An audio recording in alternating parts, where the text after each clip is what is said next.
Well, hey there, friends. It's Carpo here, and I'm on a journey. Well, I'm heading home from my mother's house. I was dropping off some stuff for her. It's a beautiful day here in Vancouver, Washington. Absolutely gorgeous. No complaints. I started thinking about why we don't trust experts. I was reading an article the other day about how trusting the expert is coming back, or trusting scientists will perhaps change a little bit when people are faced with something like a virus in their community. But it got me thinking a little further and a little deeper about the situation. I've always been fascinated by the human distrust of experts, of officials. Anybody who has any expertise is somehow evil or corrupted or biased. And quite often this is true.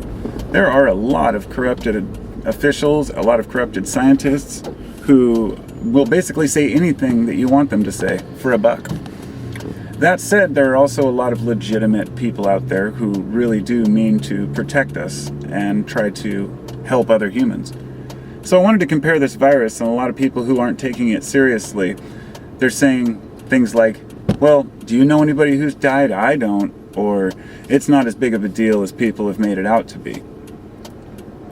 Let me put it this way.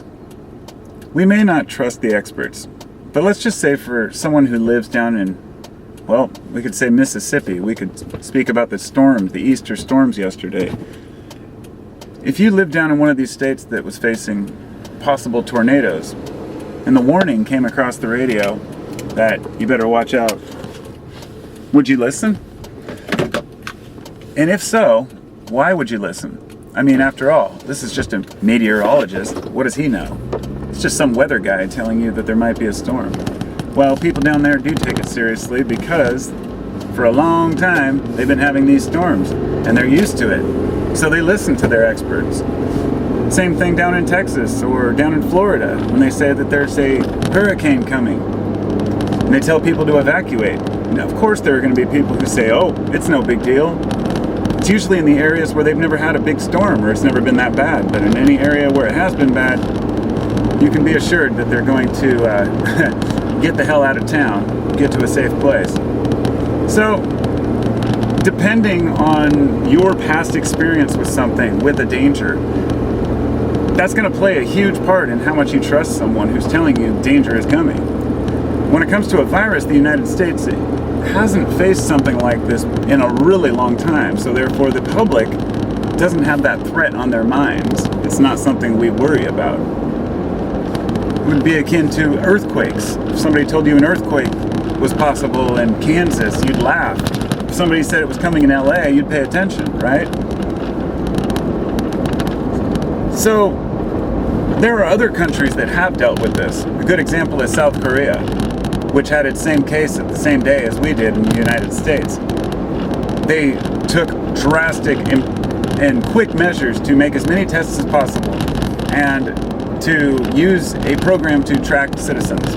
Regardless of how I feel about that, I have my own opinions on surveillance, but let's just say for sake of argument that it worked.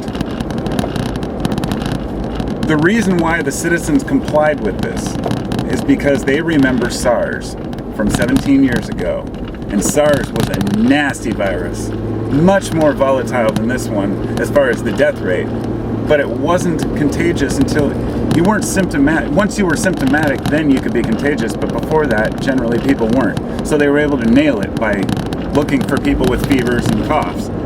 This time around is totally different.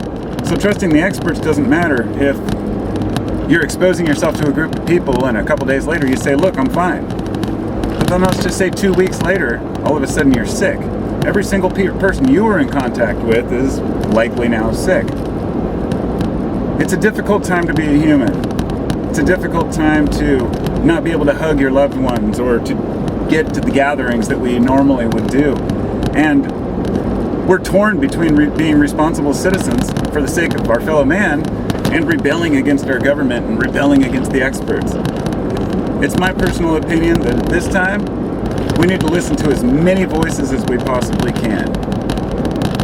Not the politicians. The politicians do not know what to do in a situation like this. It's important that we listen to the virologists and the epidemiologists the people who have put their lives into understanding these things. That's my opinion. Thanks for listening.